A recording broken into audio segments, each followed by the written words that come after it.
सुप्रभात कक्षाएं, कैसे हैं सभी बच्चे। आशा करती हूँ सभी बच्चे स्वस्थ हैं और बहुत अच्छे से पढ़ाई कर रहे हैं। तो बच्चों, आज हम देखेंगे हिंदी का पाठ 4। हमारे पाठ का नाम है अनुस्वार, अनुनासिक और विसर्ग। क्या नाम है पाठ का? अनुस्वार, अनुनासिक और विसर्ग। तो बच्चों, सभी अपनी हिंदी की किताब निकालेंगे। सबके सामने किताब रखी हुई होनी चाहिए।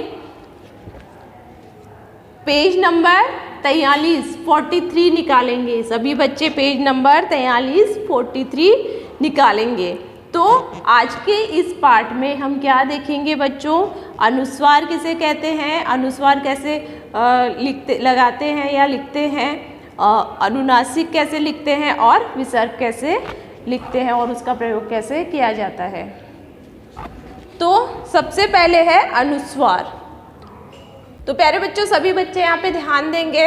अनुस्वार, तो यहाँ पे आपको दिख रहा होगा ए के ऊपर बिंदी लगाई हुई है, तो ये क्या हो गया? अंग। और इसको कैसे लिखते हैं? तो ऐसे एक बिंदी होती है जिसे हम क्या कहते हैं? अनुस्वार। क्या कहेंगे उसे हम? अनुस्वार। तो श अनुस्वार, ख, स ये बिंदी जिसे हम अनुस्वार कहते हैं, और ख। तो क्या शब्द बनेगा? शंख। श के ऊपर अनुस्वार लगा दिया, ये बिंदी लगा दी, तो क्या बन गया शब्द? शंख। कैसे बोलते हैं हम? नाक में बोला ना मैंने, शंख, नाक से आवाज आई ना, तो ये कैसे बोलते हैं हम? शंख। फिर है ह अनुस्वार स, तो क्या हो गया? हंस। ह के ऊपर अगर ये अनुस्वार हटा देंगे तो कैसे उच्चारण होगा उसका? हस। क्या हुआ? हस। लेकिन अगर ये अनुस्वार मैंने यहाँ पे लगा दिया, ये बिंदी यहाँ पे लगा दी, तो क्या हो गया? हंस। देखो कितना फर्क है हस और हंस में, ठीक है। अब ब अनुस्वार द अनुस्वार ब अनुस्वार द र, तो क्या हो गया? ये बंदर। नाक से बोला ना मैंने, जैसे ये बिंदी हटा दी तो ये क्या हुआ? बदर। लेकिन जैसे ही मैंने यहाँ पे अनुस्वार लगाया, बिंदी लगाई, तो क्या हो गया? बंदर। आया समझ में बच्चों? तो सभी बच्चे पेज नंबर 43 पे ध्यान देंगे। शंख, हंस और बंदर। अंक, ठंड, गंगा, मंगल, नारंगी, चुकंदर, डंग, फंड, दंगा, जंगल, सारंगी, समंदर, संग, कंस, पंजा, अंचल, फिरंगी और बदरंग। तो ये कुछ शब्द देखे हमने जिन पे क्या लगा हुआ है? अनुस्वार। लाल रंग में जो बिंदी लगाई हुई है ना बच्चों, इन शब्दों पे आपको दिख रहा होगा अपनी किताब में, ये बिंदी लगी हुई है इन सभी शब्दों पे, तो ये क्या है? यह अनुस्वार है। अब सभी बच्चे किताब में ध्यान देंगे। मंगलवार का दिन था। अंश, वंश और चंपा मंदिर गए। कहाँ गए? अंश, वंश और चंपा मंदिर। मंदिर में एक पंडित जी थे, वह शंख बजा रहे थे। अंश, वंश और चंपा ने घंटा बजाया। मंदिर के चारों ओर हरियाली थी, चारों ओर रंग बिरंगे फूल खिले हुए थे। पास ही एक छोटा सरोवर था, उसमें बतखें और हंस तैर रहे थे। पास में क्या था? एक छोटा सरोवर था और उसमें क्या तैर रहे थे? तो बतखें और हंस तैर रहे थे। अब सभी बच्चे पेज नंबर 44 निकालेंगे। पेज नंबर 44 सभी बच्चे निकालेंगे। यहाँ पे सभी बच्चे ध्यान देंगे। अनुनासिक। अब अनुनासिक का प्रयोग हम कैसे करते हैं बच्चों? तो अनुनासिक, जैसे हमने ये आधा चंद्र बनाया और इस पे बिंदी लगा दी, तो ये क्या हो गया? अनुनासिक। मतलब कि इसको हम चंद्र बिंदु भी कहते हैं। क्या है ये? चंद्र बिंदु भी इसे हम कहते हैं। तो अ के ऊपर चंद्र बिंदु है, तो ये जो चिन्ह होता है इस प्रकार से होता है। आधा चंद्रमा जैसा हमने बनाया और ऊपर बिंदी लगा दी है, इसलिए इसे क्या कहा जाता है? चंद्र बिंदु। तो पू चंद्र बिंदु, छ क्या हो गया? पूंछ। पहले पू, फिर चंद्र बिंदु, फिर छ, पूंछ। पू के ऊपर चंद्र बिंदु लगाई और छ, तो कैसे बोलेंगे उसको? पूंछ। पूंछ। जैसे कि अनुस्वार में क्या हुआ, नाक में बोला, लेकिन जब हम अनुनासिक का प्रयोग करते हैं तो हमारे नाक और मुंह से क्या निकलती, हवा निकलती है, और कैसे उसका उच्चारण होता है, पूंछ। ठीक है, तो जैसे कि ये हटा दिया तो क्या हो गया, ये पूंछ, लेकिन चंद्र बिंदु लगाया तो पूंछ। फिर ये है चा, चंद्र बिंदु द, चांद, क्या हो गया, चांद। फिर है ल, ह, चंद्र बिंदु गा, क्या शब्द हुआ, लहंगा।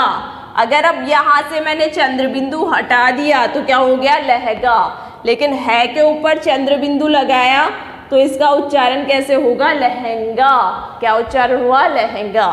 तो आई बात समझ में। सभी बच्चे पेज नंबर 44, पेज नंबर 44 निकालेंगे अपनी किताब में। किताब में सबका ध्यान होना चाहिए।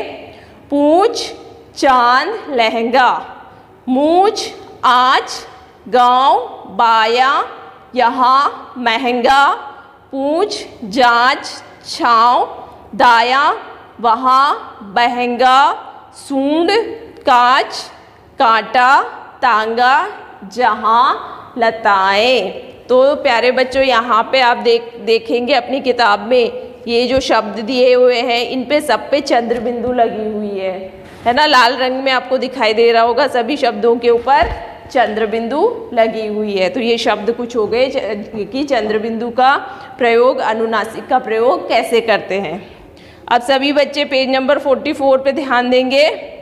एक गांव में एक कुआं था, कुएं में एक सांप रहता था, वह कुएं की मछलियां पकड़कर खाता था। एक गांव में क्या था, एक कुआं था, और कुएं में कौन रहता था, एक सांप रहता था, और सांप क्या खाता था, मछलियां पकड़कर खाता था। एक बार गांव में सूखा पड़ गया, कुएं में एक बूंद भी पानी न रहा। सांप कुएं से बाहर आया, कुएं के पास 5 झोपड़ियां थी। एक दिन उन झोपड़ियों में आग लग गई।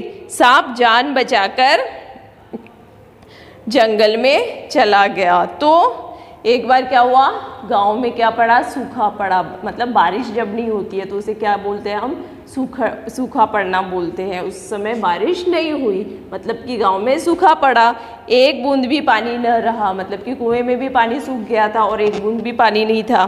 तो सांप ने क्या किया, सांप कुएं से बाहर आया। कुएं के पास 5 झोपड़ियाँ थी। कुएं के पास क्या थी 5 झोपड़ियाँ थी। एक दिन उन झोपड़ियों में आग लग गई। क्या हुआ, एक दिन क्या हुआ, उन झोपड़ियों में आग लग गई और सांप जान बचाकर जंगल में चला गया। कहाँ चला गया बच्चों, सांप जान बचाकर जंगल में चला गया। अब आगे हम देखेंगे विसर्ग का प्रयोग। विसर्ग का प्रयोग कैसे करते हैं हम, तो विसर्ग कैसे का चिन्ह कैसे लगाते हैं या कैसे लिखते हैं। तो ये 2 बिंदी आपको दिख रही होगी बच्चों, यही क्या है, विसर्ग है।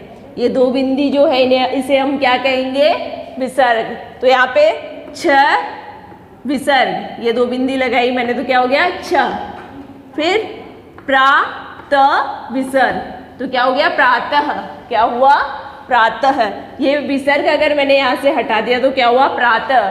लेकिन अगर विसर्ग लग गया तो ये क्या हुआ, प्रातः। फिर दु विसर्ग खी, क्या हो गया, दुखी। छ प्रातः और दुखी। तो इस प्रकार से हम विसर्ग का प्रयोग करते हैं। अब सभी बच्चे अपनी किताब में ध्यान देंगे। पेज नंबर 45, पेज नंबर 45 सभी बच्चे निकालेंगे।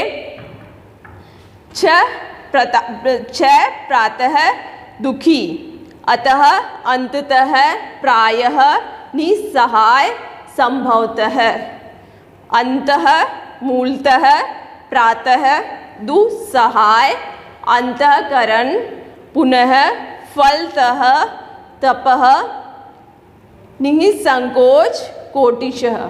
तो ये जो शब्द हमने देखे, ये जो शब्द हैं सारे आपकी किताब में आपको दिख रहे होंगे बच्चों। यहाँ पे विसर्ग सब में लगाया हुआ है, आपको दिख रहा होगा कि लाल रंग में जो 2 बिंदियाँ दिखाई दे रही है, ये क्या है, विसर्ग है। अब सभी बच्चे पेज नंबर 45 पे ध्यान देंगे। प्रातः 6 बजे उठो, फिर भगवान को नमः करो। फिर भगवान को क्या करो, नमः करो। प्रातः काल सैर पर जाओ, फिर ठंडे पानी से नहाकर ओम नमः शिवाय का जाप करो। किसका जाप करो? ओम नमः शिवाय का जाप करो। तो प्यारे बच्चों, आपको भी करना चाहिए। जब आप मॉर्निंग में सुबह उठते हैं तो क्या करना चाहिए? 6 बजे हमें उठना चाहिए। फिर सबसे पहले क्या करना चाहिए? भगवान को नमः करना चाहिए, मतलब कि भगवान को नमन करना चाहिए, भगवान को प्रणाम करना चाहिए। और फिर प्रातः काल सैर पर जाओ, तो घूमने के लिए जाना चाहिए, क्योंकि सुबह की हवा जो होती है ताज़ी हवा होती है। अगर वो हमें मिलेगी तो हमारी जो इम्यूनिटी है वो स्ट्रॉन्ग होगी। सुबह सुबह की जो ताज़ी हवा होती है हमारे स्वास्थ्य के लिए बहुत अच्छी होती है। फिर ठंडे पानी से नहाकर ओम नमः शिवाय का जाप करो। फिर नहा धो के रेडी होके और किसका जाप करो? ओम नमः शिवाय का। कभी किसी को दुख मत पहुंचाओ, हमें कभी भी किसी को दुख नहीं पहुंचाना चाहिए। दीन दुखियों की सहायता करो। जो लोग गरीब होते हैं, दुखी होते हैं, जो लोग कष्ट में होते हैं, हमें उनकी सहायता करनी चाहिए। निसहाय की सहायता करो। जिसकी सहायता करने वाला कोई नहीं होता है, निसहाय, तो उसकी भी सहायता करनी चाहिए। निसंकोच उनकी सेवा करो। और निसंकोच मतलब कि बिना किसी संकोच के हमें उनकी सेवा करनी चाहिए। दीन दुखियों की सेवा करनी चाहिए, निसहायों की सेवा करनी चाहिए, गरीबों की मदद करनी चाहिए। इसके लिए हमें कभी कोई संकोच नहीं करना चाहिए। संकोच किस बात का करना चाहिए? हमें गलत काम करने का संकोच करना चाहिए। अच्छे काम करने के लिए कभी भी संकोच नहीं करना चाहिए। पुनः पुनः भलाई के काम करो, और जितना हो सके उतना बार बार भलाई के काम करने चाहिए। शनै शनै आपको उसका फल मिलेगा, और अच्छे किए हुए काम का फल जरूर मिलता है। तो अच्छे किए हुए काम का फल आपको जरूर मिलेगा। तो प्यारे बच्चों, आज हमने देखा अनुस्वार, अनुनासिक और विसर्ग। तो ये आपको घर पे इसको दोबारा से पढ़ना ही सारे जो शब्द आपने अनुस्वार, अनुनासिक और विसर्ग वाले शब्द जो पढ़े आज हमने, अलग अलग शब्द देखे, तो वो आपको दोबारा से पढ़ने हैं।